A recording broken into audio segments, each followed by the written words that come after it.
All right. Welcome back, everyone, for another deep dive. You know what we are doing this time? I'm excited for this one. Me too. We are taking a peek into a children's story. Ooh, interesting. Yeah, a children's story about Freddy and his talking fridge Frosty. Okay. But don't worry, this is not just a silly kid's tale.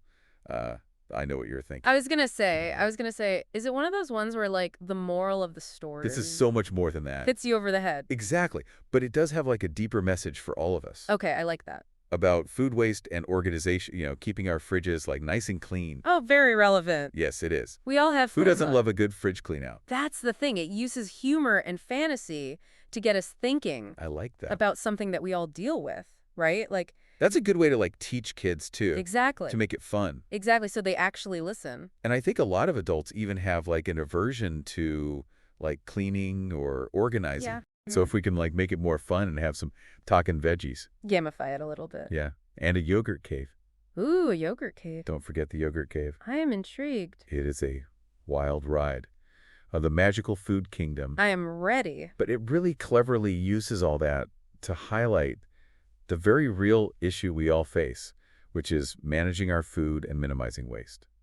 What is fascinating to me is how, a simple story can illuminate a much larger issue. Mm-hmm. And not just for kids, for adults too. Exactly. Because I know a lot of adults that need these lessons. Yes. So we're going to explore not only like the clever ways this tale highlights, the issue of food waste, Yeah. but also some practical tips and strategies that we can take away Please. to make sure that, our fridges don't turn into this forgotten food graveyard. Oh, I like that. A graveyard. That's a good visual. Okay, so the story starts with Freddy, opening his fridge, hoping for a quick snack. Classic, very cool. After school, What's that? he's hungry. But instead of like finding, a delicious snack, he is greeted by Frosty, the talking fridge, who is not happy about the state of Of things. course not. The fridge is talking to him. Yeah, he's like, what is going on in here, Freddy? And I love how Frosty doesn't just like yell at him. Right. He's not just mean. He actually gives Freddy this tour of the fridge, pointing out all of the problems. He's like a mentor. Yeah. Fridge mentor. Yeah. Almost like Frosty is giving Freddy and like us as the reader this mini lesson on food awareness. I like that. Food awareness. We see expired milk. We see, forgotten leftovers pushed to the back, wilting veggies. The worst. It's a scene many of us can relate to, but like seeing it through Freddy's eyes Yeah. and hearing Frosty's like witty commentary, it really drives the point home. Right, because he's probably making jokes Yeah. as he is giving the tour. What is this doing here? How long has this been here? Mm-hmm. And it made me think about all the times I have opened my own fridge and wondered what that smell is. Oh my gosh, yes. Or how long something has been hiding in the back corner. Too long. Do you have any strategies for avoiding that kind of situation? I do, actually. I feel like I'm constantly reorganizing my fridge, Me too. but somehow it always ends up back in chaos. I know. It's like, what is going on? I have this system that I used called the first in, first out method, or FIFO. FIFO. Yeah. I like that. It's really simple. So when you put new groceries in, you just move the older items to the front. Okay. And that way you use them first. So you're not forgetting about the stuff in the back. Exactly. Out of sight, out of mind. Yeah. And speaking of out of sight, the story takes this really fun turn when Freddy actually gets sucked into the fridge What? and finds himself in this magical food kingdom. Oh my gosh. I know. That is so fun. I loved how each food item has a personality. It's like a whole society living inside of our fridges. That is amazing. It is so cool. And it's a brilliant way to make us think about the food we buy. Right.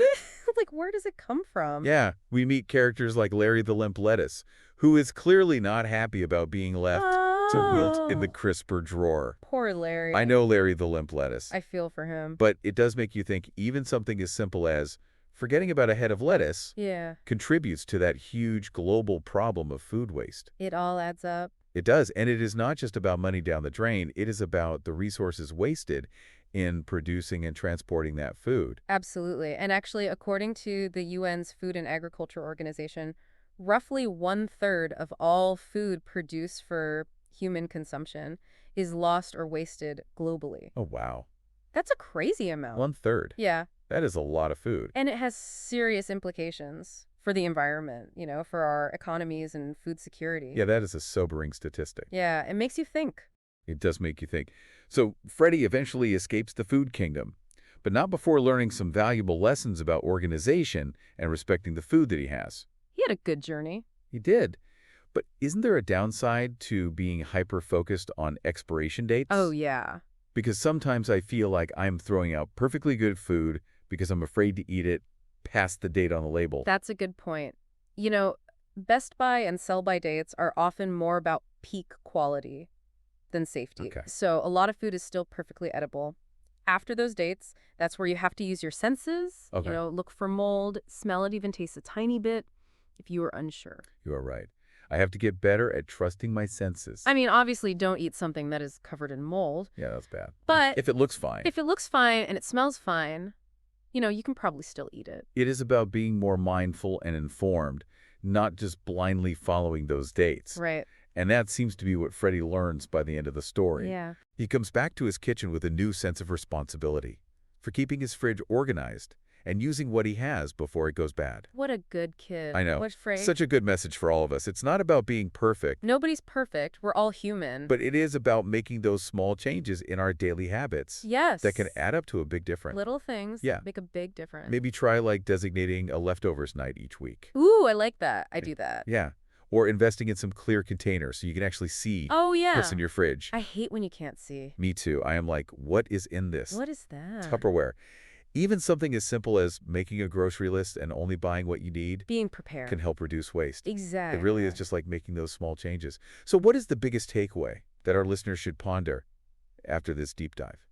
I think this story shows us how something as mundane as a refrigerator can become a gateway to understanding a much larger issue. Like, who knew that we could learn so much from a talking fridge? I know. But it is a reminder that every choice we make about the food we buy, the food we store, and the food we consume has an impact. You are so right. So What if we all viewed our fridges not just as storage spaces, but as microcosms of our relationship with food and the environment? ooh, that is deep.